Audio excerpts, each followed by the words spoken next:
सुबोध जी, चूँकि आप लॉयर हैं, सुप्रीम कोर्ट में बहुत केसेस आते होंगे वहाँ भी, लेकिन आपको लगता है कि एक महिला अपने अधिकारों की लड़ाई कोर्ट तक खुद ले जा सकती है? उसमें इतनी ताकत होती है?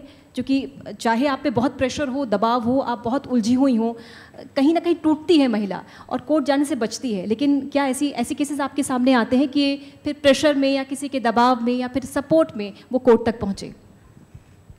देखिए, आपके पहले सवाल का जवाब मैं ज़रूर देना चाहूँगी पहले, क्योंकि that is very close to my heart. आपने बोला कि क्या महिला अकेले कोर्ट तक ये लड़ाई ले जा सकती है या जीत सकती है। देखिए, महिला अगर एक्चुअली में अपनी पावर, अपनी जो इनहेरेंट स्ट्रेंथ है, अगर उसको पहचान ले तो कोर्ट तक जाना तो दूर की बात है, इस तरह के अपराध अपने साथ होना भी रोक सकती है। लेकिन बहुत that is one thing, that is हैं। One thing. और जैसे अभी रेखा जी ने भी बोला कि हम लोग सिर्फ प्रॉब्लम्स पे बात करते हैं, we need to work on the solutions also. Awareness, जैसे कि ये prevention of sexual harassment of women at work place act है, वो भी सिर्फ पनिशमेंट की बात नहीं करता है, that talks about prevention also, कि आप इस तरह के क्राइम्स होने से प्रिवेंट कैसे कर सकते हैं। रही बात आपने बोला ट्रायल की या कोर्ट की या एक्चुअली में एक इंसाफ पाने की कोर्ट तक, तो उसमें बहुत सारी चीज़ें इन्वॉल्व होती हैं। उसमें देखिए, महिला का अपनी स्ट्रेंथ बहुत ज़रूरी है, परिवार का बहुत रोल होता है, समाज का रोल होता है, पुलिस एडमिनिस्ट्रेशन का रोल होता है, जुडिशरी का रोल होता है, लॉज भी बहुत इंपॉर्टेंट रोल प्ले करती हैं।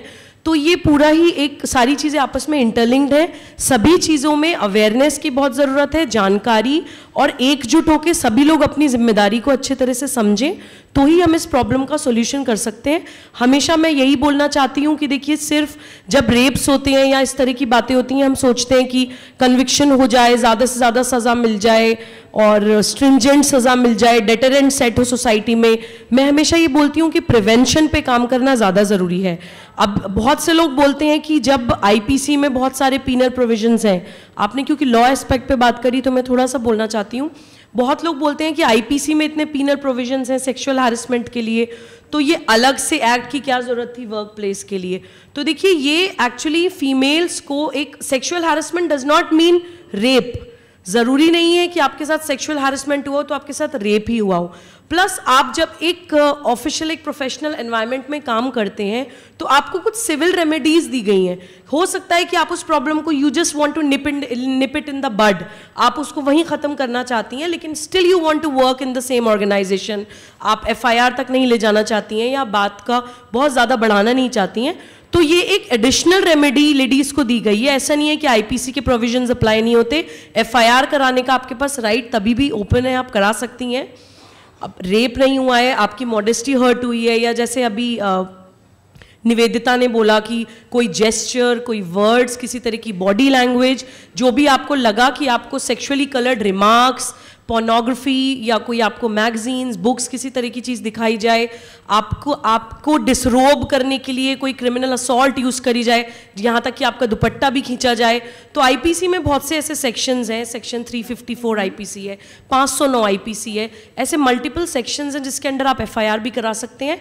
लेकिन ये एक वर्क प्लेस में प्रिवेंशन और प्रोहिबिशन के लिए एक एक्ट आपको दी गई है, जिसमें आपके साथ अगर इस तरह की कोई घटना होती है तो आप एक रिटन कंप्लेंट अपने एम्प्लॉयर को देंगे। इस एक्ट के अंडर जितने भी प्रोविजंस हैं, उस प्रोविजंस के अंतर्गत उनको काम करना पड़ेगा, उनको कमिटीज़ बैठानी पड़ेंगी। आपकी कंप्लेंट पे प्रॉपर एक ट्रायल की तरह होता है, एविडेंस मांगे जाते हैं, सारी चीज़ें देखी जाती हैं, और उस पर जैसे निवेदिता ने भी बताया था कि एक्शंस भी लिए जाते हैं।